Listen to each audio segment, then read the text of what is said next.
All right, why don't we get started? This is the press conference I do before a legislative meeting, and tomorrow we have a legislative meeting. Tomorrow, September 19th. This will be the first meeting since the council recess. Just for the record, recess does not mean that everybody's off vacationing and sitting on the beach. Council members, most of the council members are pretty busy catching up on stuff or getting ready for the fall. I'll remind you all that we finished the budget in June, so there wasn't a whole lot of legislative work outside of the budget by the different committees, and I expect that will change this fall. The meeting tomorrow of the council is scheduled to begin at noon, and it will be preceded by a committee of the whole meeting, which is scheduled to start at 11. And there will be a council breakfast before that. At the committee of the whole, there will be something like 13 measures that will be marked up. That includes 4 confirmations of the mayor's nominations to the board, University of the District of Columbia Board of Trustees. Even though we'll be moving 4 confirmations, there will still be 2 vacancies on the Board of Trustees, and that is concerning to me. And of the 4 that we're moving, 2 of them will be new members.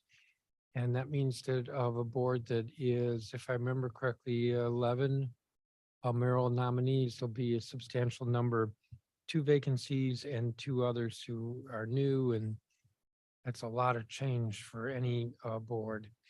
The Public Charter School Board, the mayor has also sent down a couple of nominations. We're moving 1, which is a reappointment, very quickly because they're on the verge of having quorum problems, but there will still be, even with the second nomination that will move, I think in October, there will still be a vacancy, and that's a 7-member board. So this is concerning the turnover, which is fine, but when you have a large turnover, that does change the continuity of the board. And when you continue to have vacancies, that makes it difficult for these boards to function. And that's true with some of the other boards and commissions. The 2 of the bills that are being marked up in the committee of the whole tomorrow are pathways to behavioral health degrees, which is to incentivize social work degrees or degree program at the University of the District of Columbia. That was funded as part of the budget earlier this year. And Public Health Emergency Credit Alert Amendment Act, which is simply making permanent what's been legislation since our earliest emergency bills for the pandemic, dating back to 2020. The legislative meeting, as I mentioned, is scheduled to start after the committee of the whole. It's scheduled for 12, but I should say if the committee of the whole ends early, it probably won't because there's so much to be marked up. The legislative meeting will immediately follow. I have to say, I'm surprised that there's not a lot more. Basically, what we have on the agenda for the legislative meeting is the final reading on temporaries that were adopted at the last meeting in July, 16 emergency bills. There's some contracts, and that's basically the agenda tomorrow. So I expect that we'll see things get more interesting at our next legislative meeting, which will be October 3rd. I did want to say a little bit more about the business tomorrow. We do these emergency bills. They're called emergencies. It's because they don't go through the congressional review process. As you know, they are temporary. They last 90 days. These 16 are all because of the congressional review requirement. As you know, permanent legislation has to go to Congress for a 30-day layover, and that's 30 days when Congress is in session. And when they're not in session, then the days don't count. And so it's just a lot of make work on the part of the district government, this legislation that we have to do. And I don't believe any of the congressional review measures are controversial. I also want to say there are a number of contracts from the mayor that we have for consideration tomorrow. Not a large number. They include a what we call a tipping contract for DC Central Kitchen for food service to the schools. And I wanted to take a moment just to talk about that. So as we know, the committee of the whole, through its hearings, oversight hearings, revealed earlier this year that procurement at DC Public School System was not good. There were 36 contracts that didn't come over for council approval over the last several years, totaling close to $300 million. All of that is illegal. DCPS has been trying to correct that, and the food service contracts are arguably their first chance, and I would have to say they're struggling. The contracts were promised. The existing contracts expired June 30th. The new contracts were promised in June, didn't get them. Promised August 17th, didn't get them. We were hoping that we would get them this month. We're not going to. And so what DCPS is doing is it exercised or created 2 emergency contracts, one with Sodexo Magic and the other with DC Central Kitchen, who've been the vendors for the last 6 or 7 years. And those contracts were set to expire September 30th. They're both being extended through the year. I finally, after 3 tries, that means 3 hearings, that means 1 hearing that was recessed twice, finally got from DCPS a schedule of the different steps with dates that they will process the procurement for the new food service contracts, which are supposed to start January 1st or January 2nd.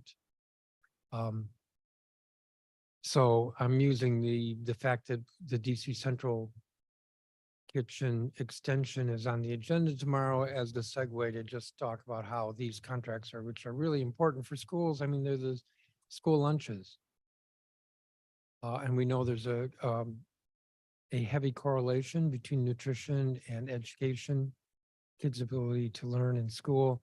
And so these contracts are really important. And it's just been a struggle to get them. So we expect that we'll get the contracts, the new contracts. And we learned last week that it'll probably be 3 contracts starting January 2nd or January 1st, and that the council will receive them at the end of November or the first week of December.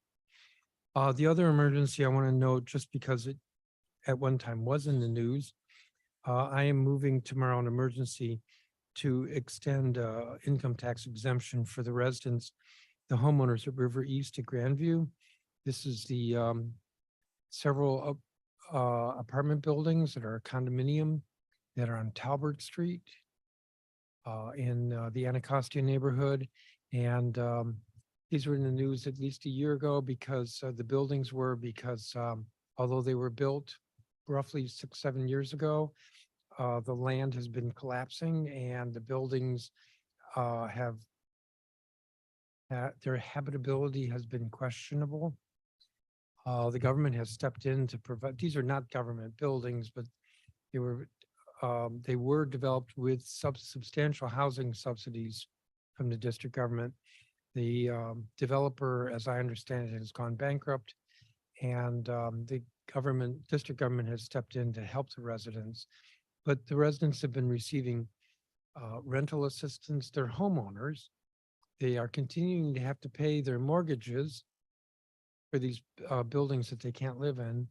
The district has helped them with temporary rent subsidies, and we want to make sure that their residents are not being taxed for the value of those benefits from the district government. So that's what this bill is tomorrow. It actually had been approved by the council, I think, a year ago. We have to renew it because it hasn't gone through congressional review. But I just wanted to highlight that the council is continuing to look for ways to minimize the financial pain to these first-time homeowners at these apartment buildings on Talbert Street. I think you're going to find, this isn't going to come up at the meeting tomorrow because we no longer do introductions at meetings, but I think you're going to find that this week there are quite a number of bills being introduced by council members and dealing with a range of issues from environment to public safety. I have a few in there, which at the moment I'm blanking on, but I think you will see later in the week. that the logs from the secretary will show a number of introductions. And with that, let me open it up to questions if there are any.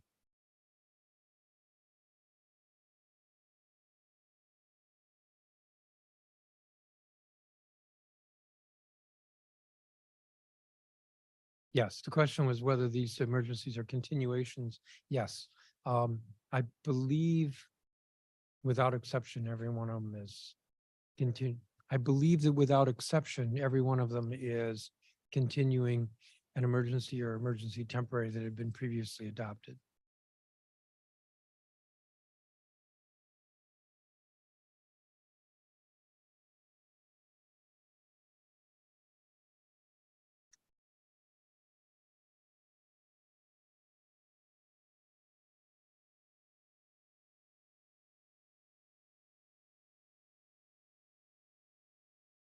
Sure, and I'm going to repeat the question or summarize the question simply because you don't have a microphone. The question had to do with the two committees, Committee on Business and Economic Development and the Committee on Executive Administration and Labor. They were authorized in the council rules in July to be able to have hearings during the recess. And neither committee had hearings. That was the question, what's going on. My understanding is that the Committee on Executive Administration and Labor has been conducting a survey of government agencies with regard to allegations of harassment or sexual harassment. I believe both. And that I spoke with Councilmember Bonds last week, and I believe that she's going through the results. I'm not sure she has all the results in yet. And I'm not sure what she intends as her next step, but she has been looking at this from the standpoint of both how pervasive the problem is in the district government, as well as an eye toward the mayor's order, which was what, 5-6 years ago, that how it needs to be updated and whether it covers the kinds of allegations that have been made. I know more about what she has been doing than what the Committee on Business and Economic Development's been doing. But I will add that the Inspector General has also initiated steps that's consistent with legislation that we adopted on July 11th for him to look into the concern about sexual harassment in the workplace within the district government. So do you know if Councilmember Bonds has discussed holding a hearing on the information she's collecting? Well, I don't want to put her on the spot. My impression is that at some point she will. Councilmember Pinto today unveiled a package of legislation related to public safety. Have you taken a look at that, and can I get your initial impression so far?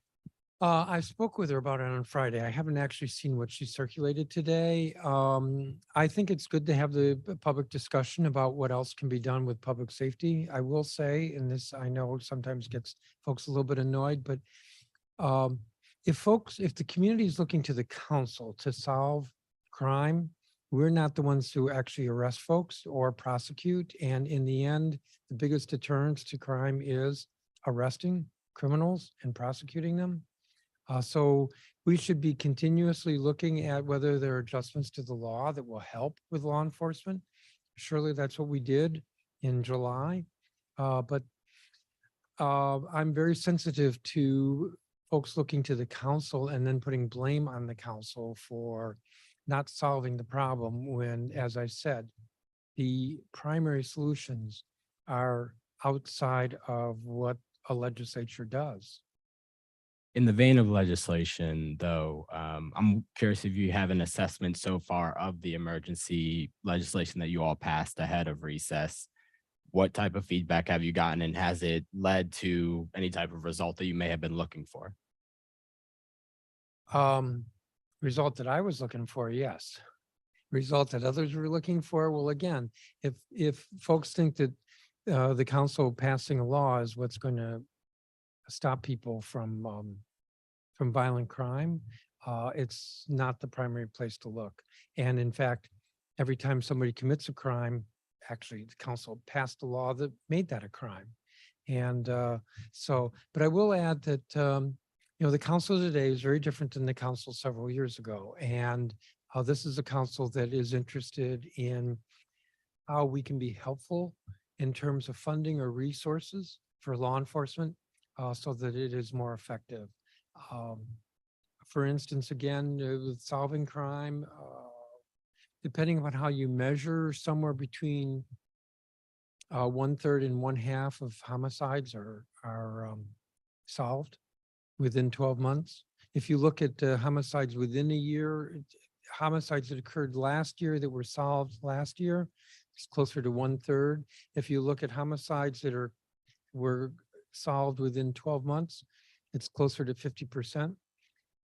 But the other way to put that is that within the same year, 2/3 of homicides are not solved, and within 12 months, half of homicides are not solved. And when I say solved, I don't mean that the U.S. attorney has completed the prosecution. I mean that the police have closed the case with an arrest. Um, what resources can we give the police so that they can increase the case closure rate? What resources? And this is not a criticism of the police. It is, and that's why I say I think this is a different council. We're interested in figuring out how we can be helpful that way. Did lead to the result you were looking for. Can you elaborate what you meant? How do I want to put this? Several things. One of them is that we made some tweaks to the law with regard to pretrial detention. The U.S. attorney recently was saying that it had made it easier for them to hold some offenders. So that's a good thing. That's assuming that the offenders are actually guilty. And what I mean by that is, as you know, in our criminal justice system, a person is not guilty until proven beyond a reasonable doubt. And there's a presumption of innocence until then. So the U.S. attorney spoke positively. I also think that, and I was very critical of the finger pointing to the council, and the fact that we acted diffused some of that. So that was positive. A week ago, I spoke to an audience of folks who were very concerned about domestic violence, and we've created what we did in July, created a new crime of strangulation, which is particularly an issue for within the domestic violence community. And it's not that a person couldn't have been prosecuted before, but this is a clearer prosecution by having this crime of strangulation. And so, they were very pleased. So these are ways that there's been positive feedback with regard to what we did. I should add that Councilmember Pinto will need this fall to have a hearing on permanent legislation, because what we adopted was temporary. That's the way we were able to put it into effect immediately. And there'll be a hearing and the ability to look further, which gets me back to where you started your question. I think the fact that she's introduced a number of bills will keep alive the discussion about what adjustments we can make in the law that would help. Morning, council Good member. morning. You have a lot of heavy hitters here when it comes to street designations. Yes. With the state board and OSSI approving social study standards, the new ones, what's your level of satisfaction as far as it concerns the attention given to local Black historical figures in DC? What's your level of satisfaction with the attention given to them in the history curriculum and social study standards? Well, you mentioned the street namings. We've got 4. I think every one of them is an African-American. It is a way that we try to increase the consciousness of Black history, and in particular, the effect or benefits of African-Americans in the history of the district. Your question has to do with the social studies standards. Everything I've heard about the standards is positive, that it is much better about integrating African-American history into the curricula in our schools. I don't know, and just educating youth with a broader understanding of history. As you know, there's been a lot of national debate about the folks who want to sort of cover up the blemishes of American history. I actually think that looking at the blemishes and recognizing just the totality of our history is stronger for Americans than a more whitewashed education. So, in regards to the school student vaccination amendment, given what we've seen in recent weeks, what consideration, where do you stand right now on whether to or whether to not vaccinate or get students vaccinated for COVID-19? Well, I'm a strong supporter of vaccinations, but it became clear to us over the past year, because this is although the issues on the agenda tomorrow for markup as a permanent legislation, we've actually relaxed the requirement for COVID vaccine among students, relaxed it a year ago. And so I think everybody should get vaccinated. With regard to COVID, there are other vaccines that are required and have long been required. But we're removing, with this permanent legislation, we are removing permanently the requirement that we adopted temporarily, a year and a half ago, that all students had to have a COVID vaccine to be in school. The other so that's no longer going to be required, but I highly and heavily recommend it. Other vaccines like measles and gosh, I'm now forgetting. TB? Yes, tuberculosis. Thank you. There's one Tdap. I think that's 4 vaccines. Thank you. I'm getting coached here. Those are still required, and that's a good thing. Unfortunately, there's been a lot of misinformation about the harm of vaccines, and I'll emphasize misinformation. Every vaccine does have a risk, but statistically that risk is minuscule. I'll repeat, minuscule. And the anti-vaxxers emphasize, highlight, exaggerate, focus solely on the risk. But public health is about what is best for the public, the greater number of people. What this legislation also does is it creates some flexibility for the executive. Instead of having to go through this vaccination paperwork requirement every year for every student, it would be tied to the years in which the vaccines are recommended. And I'm about to throw out some numbers which are completely unscientifically based because I don't remember, but let's say that one of the vaccines should be administered at the age of 2, and then a booster 4 years later, and then another booster 4 years after that. So the requirement would be for, on that schedule, the student to show that they've been vaccinated instead of the years in between when they don't need to get the booster. Did that make sense? I got a couple more questions. I'm going back to the hearings about sexual harassment in DC government. Why is it that people weren't notified over the summer if your colleagues on the council weren't going to hold those hearings? Because we did walk away into recess with the understanding that at some point it was going to happen. Yeah. And if it doesn't happen or we keep kicking the can down the road, what is the next course of action? Well, there is stuff happening. So I'm not concerned that there isn't stuff happening, but you raise a good question. There was an expectation. I think you have to ask the committee chairs.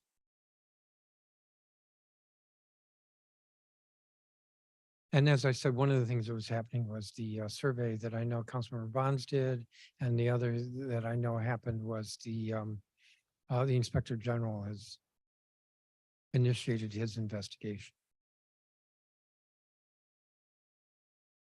Other questions? Pam, did you have some additional? Yes. All right. So in terms of this, the public charter school board and these vacancies, would you mind just going deeper into your concern about? Yeah.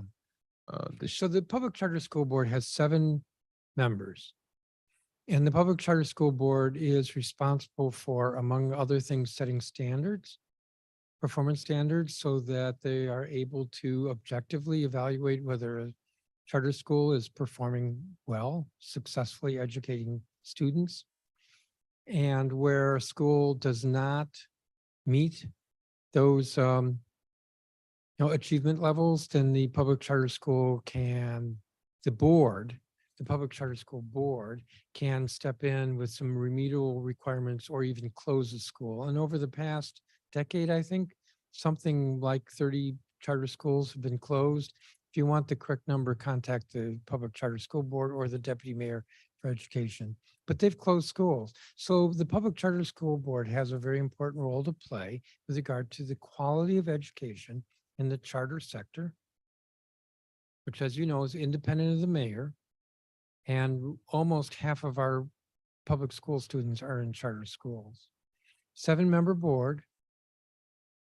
And without our action tomorrow, there would be only 4 members. Well, that's a quorum. If somebody gets sick, they can't meet. That's a problem. The mayor sent down 2 nominations in June, a couple weeks apart. So we were able to have a hearing on one. We couldn't have the hearing on the other. So we're marking up one of them tomorrow. I expect it shall be approved by the council. Understand that the council confirms, so it's up to the mayor to appoint. And the fact that we confirm doesn't mean that the mayor will actually follow through with the appointment, but almost always she does. So that would mean that they would be up to 5 members. And then there's another nomination pending, which we will move, at least have a hearing in October. That would get them up to 6, but they still have a vacancy. And of the 6 members of the 7-member board, I believe, well, with including the vacancy, there would be 2 who would be brand new to the board. And while it's good to have turnover, it's also good to have some continuity.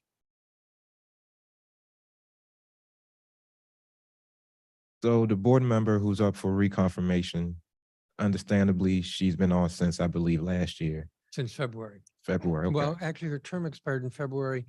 She could hold over for 6 months. That means that she's off the board in August. Okay, So understand. we're reappointing her or we're confirming her reappointment. And so if she comes back, there'll be what, a month gap of service. Got you. So it's my understanding that she was the last executive director of Democracy Prep Congress Heights, right when it closed. And this was back in, I believe, the 2018, 2019 school year. So Okay. just given that, what concerns, if any, do you have, about not necessarily her, but just any person in a position of power having experiences where they're overseeing schools that are being closed, if the goal is to maintain continuity in the charter school system, especially as it relates to east of the river, which has a high concentration of charter schools. And each time a charter school closes, we have parents and children scrambling to find somewhere else to go to school, Well, there are a couple ways to look at this. One is, I think the first reaction to many would be, well, if an individual was associated with the school that was closed because it wasn't performing well, then that person is not very good. It could be that that person wasn't actually responsible for why the school closed. It could also be that the person was pretty good and learned from that, and therefore has experienced it would be more beneficial to the board. I generally, not universally, but generally have a hearing on all nominations. Just as a reminder, the council rules require that we have a hearing on every bill before it's adopted. We don't have that requirement for resolutions, but I generally have a hearing on nominations. And so there was a hearing for this candidate, and there was no concern or objection raised either at the hearing or correspondence outside the hearing. So if in fact the concern is that somebody associated with the school that closed is not qualified, that nobody shared that view.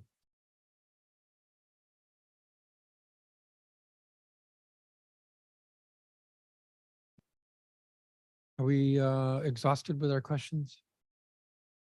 You're good? All right, so the committee of the whole is scheduled to start at 11 and the legislative meeting will follow. The next meeting after that will be October 3rd. Thank you all very much.